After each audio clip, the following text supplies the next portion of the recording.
Sudut-sudut paling menyeramkan di kosmos, kekosongan dan super kekosongan. Ambil mobilmu dan berkendalah ke lokasi yang jauh dari polusi cahaya kota. Turun dari kendaraan, tarik napas dalam-dalam dan arahkan pandanganmu ke langit. Di sana akan terlihat bintang-bintang tak terhitung yang bersinar terang. Inilah pengamatan astronomi dalam bentuknya yang paling murni. Tidak diperlukan peralatan apapun. Biarkan saja matamu tersesat dalam luasnya alam semesta. Bukankah perasaan kecil dan hampa ini sangat menghancurkan? Apa yang kita lihat dengan mata telanjang hanyalah sebagian kecil dari bintang-bintang yang membentuk galaksi kita. Bima Sakti, hampir semua bintang yang ada terkandung di dalamnya, tetapi mata kita tidak dapat menangkapnya. Kemampuan visual kita tentu saja terbatas. Sekarang bayangkan kamu mengembangkan ketertarikan pada astronomi dan membeli teleskop. Jumlah benda langit yang terlihat akan meningkat drastis. Kamu bisa melihat objek-objek yang semakin jauh dan semakin besar kekuatan instrumennya, semakin jelas detailnya. Dengan kemajuan teknologi selama beberapa dekade, para astronom telah mencapai jarak yang mengesankan dan, seiring dengan memperluas batas pengamatan, mereka mengatalogkan dan memetakan objek-objek kosmik. Itulah yang mereka lakukan, menciptakan potret kosmos kita. Mereka cepat menyadari bahwa, dalam skala besar, alam semesta benar-benar berbeda dari persepsi sehari-hari kita. Semuanya dimulai dengan matahari dan bintang-bintang tak terhitung di galaksi kita. Kemudian mereka dapat mengidentifikasi kelompok galaksi yang mereka sebut grup dan gugus. Jarak rata-rata antara dua galaksi diukur dalam megaparsec. Bima Sakti kita, misalnya, termasuk dalam grup lokal dan juga gugus Virgo yang mencakup sekitar 1.500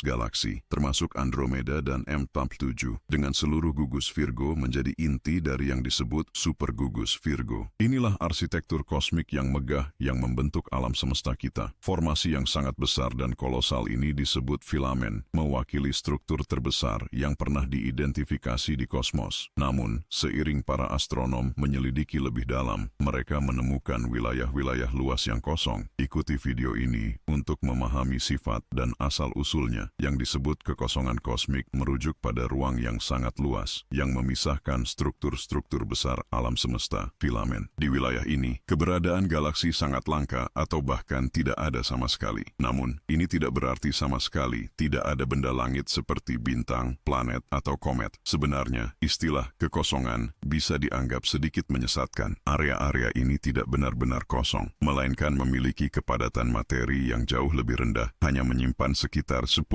dari materi yang biasanya ditemukan di wilayah kosmik biasa. Penemuan awal kekosongan ini mengejutkan komunitas astronomi. Studi pertama tentang topik ini, berjudul Kekosongan dalam Struktur Skala Besar Alam Semesta, diterbitkan pada tahun 1978 saat para ilmuwan melakukan pemetaan kosmos yang semakin akurat. Pada tahun 1991, sebuah kekosongan besar teridentifikasi di arah rasi bintang Bootes, menandai salah satu penemuan paling mengejutkan dekade itu. Awalnya, para peneliti berspekulasi tentang kemungkinan hubungan antara kekosongan ini dengan materi gelap. Meskipun tidak ada kepastian tentang keberadaan materi tak terlihat ini di wilayah-wilayah tersebut, observasi terbaru mengonfirmasi tidak adanya materi konvensional maupun halo gelapnya. Ruang-ruang ini, pada dasarnya, hampir tidak mengandung apapun. Aspek paling menarik dari kekosongan dan super kekosongan ini adalah skalanya yang sulit dibayangkan. Beberapa mencapai sekitar 100 juta parsec, 100 megaparsec. Sebagai gambaran, cahaya membutuhkan 325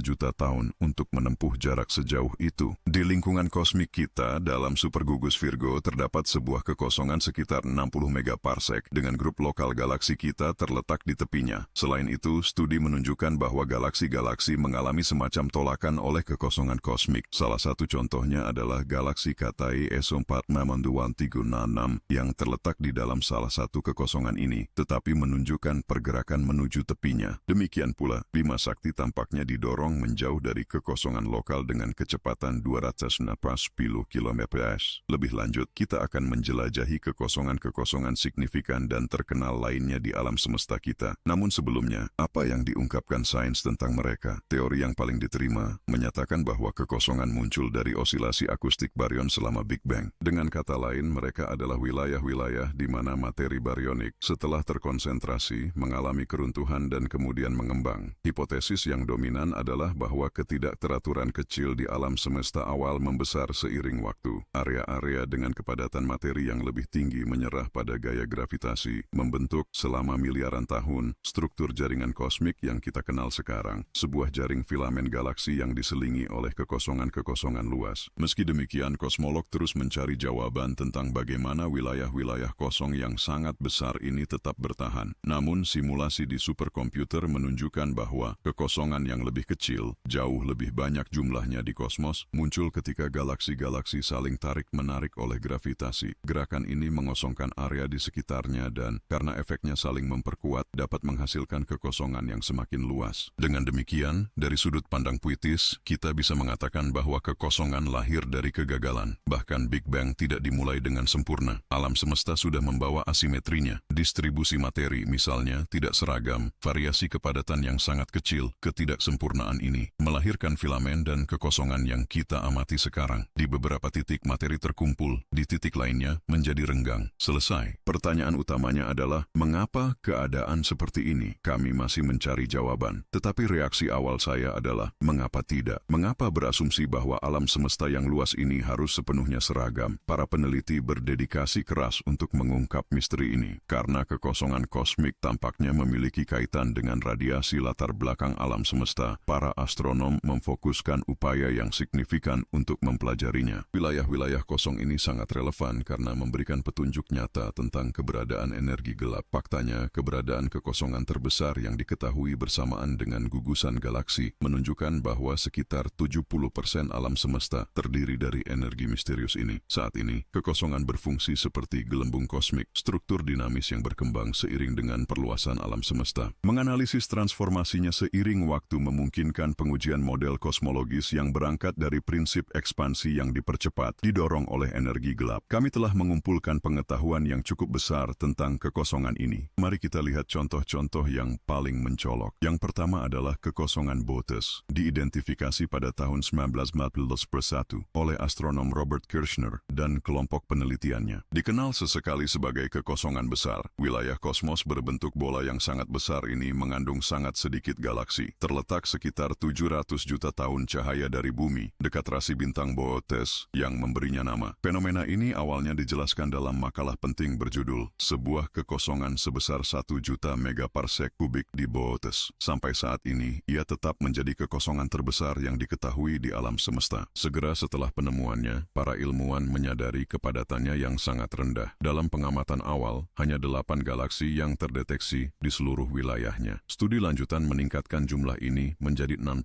galaksi. Meskipun angka ini tampak banyak, itu setara dengan menemukan 60 objek seukuran 1 mil yang tersebar di wilayah yang lebih besar dari daratan Aries, dan itu hanya dalam 2 dimensi. Menurut astronom Greg Aldering, luasnya kekosongan itu begitu besar, sehingga jika Bima Sakti berada di pusatnya, kita baru akan menemukan galaksi lain sekitar tahun 1960-an. Salah satu kekosongan paling terkenal diidentifikasi di rasi Taurus. Dijuluki kekosongan Taur, ia berbentuk lingkaran dengan diameter sekitar 30 megaparsec dan terletak dekat dengan supergugus Pisces. Di dalam wilayah ini, beberapa galaksi telah terdeteksi, seperti UGC 2627 dan UGC 2629, yang terletak sekitar 185 juta tahun cahaya jauhnya. Pada April 2015, para peneliti dari Universitas Hawaii menemukan bukti yang meyakinkan tentang struktur kosmik terbesar yang pernah diamati, yang ironisnya hanyalah sebuah ketiadaan yang sangat besar. Data penelitian yang dipublikasikan dalam Monthly Notices of the Royal Astronomical Society menunjukkan keberadaan superkekosongan Eridanus, sebuah kehampaan seluas 1,8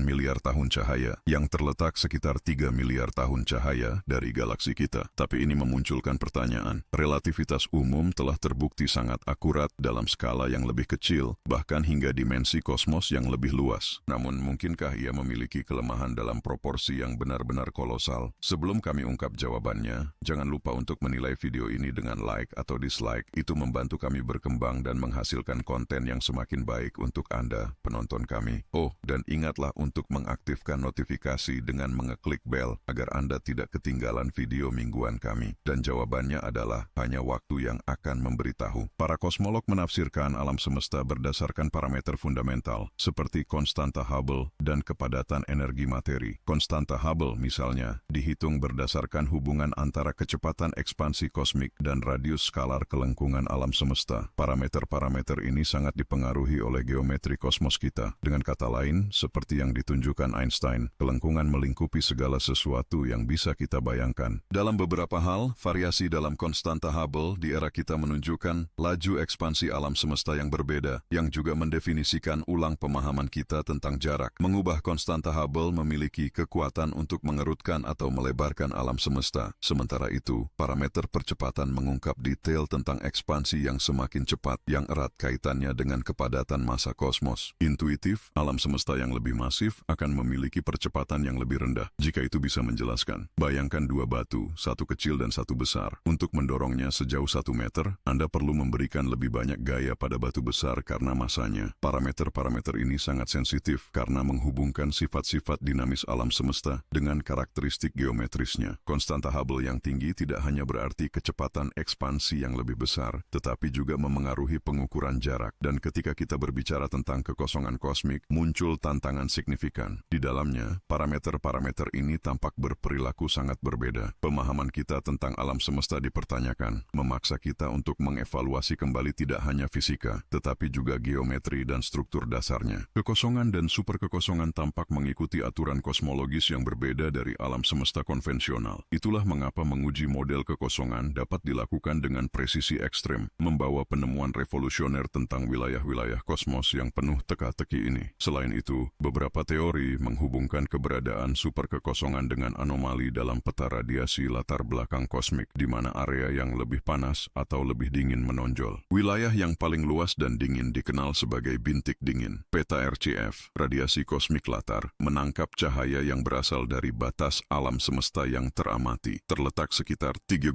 miliar tahun cahaya jauhnya. Radiasi ini memberi kita gambaran sekilas tentang bagaimana kosmos beberapa tahun setelah Big Bang. Ketika cahaya melewati kekosongan kosmik, dibutuhkan jutaan tahun untuk muncul karena luasnya struktur-struktur ini. Selain itu, ekspansi alam semesta yang terus berlanjut semakin memperpanjang perjalanan ini. Karena kekosongan adalah wilayah yang dingin, cahaya merambat dalam ruang hampa, lebih dingin dan dengan kepadatan energi yang lebih rendah, ruang-ruang ini berfungsi hampir seperti pendingin alami. Siapa tahu, mungkin bisa menyimpan bir di sana dan mengamati hasilnya. Menurut teori-teori ini, area tertentu di peta kosmik tampak lebih dingin, tetapi ini terjadi karena foton melewati kekosongan-kekosongan ini, bukan karena RCF itu sendiri tiba-tiba menjadi dingin. Ini bukan zona terdingin di latar kosmik, melainkan cahaya yang sampai ke bumi dalam keadaan dingin. Untuk hari ini, sekian dulu video ini. Terima kasih kepada semua yang telah menonton. Apa pendapat kalian tentang kekosongan dan superkekosongan? Apakah kalian percaya mereka bisa menjadi kunci untuk memahami alam semesta? Tulis pendapat kalian di komentar. Sampai jumpa di video berikutnya di channel ini.